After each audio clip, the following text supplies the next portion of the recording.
Ang pinaka-powerful na moment sa debut na dapat siguradong makunan. Let's be honest, kaya ka nag-i-invest sa debut ng anak mo dahil gusto mo maalala niya ito habang buhay. Pero hindi lahat ng mahalagang moment ay nasa program flow. May mga sandaling tahimik, pero sobrang meaningful. Halimbawa, yung preparation niya bago magsimula ang program. Yung pag-aayos ng gown, yung deep breath niya sa salamin, doon mo makikita ang excitement at kaba. Real, unfiltered. May moment din bago siya mag-grand entrance. Yung tingin niya sa'yo na parang humihingi ng reassurance.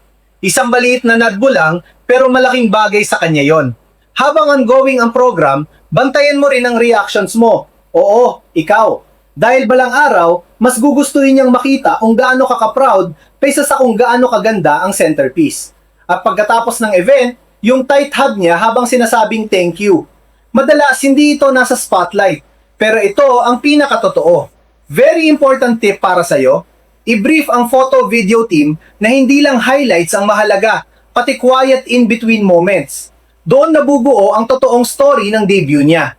Because memories aren't just captured, they are protected.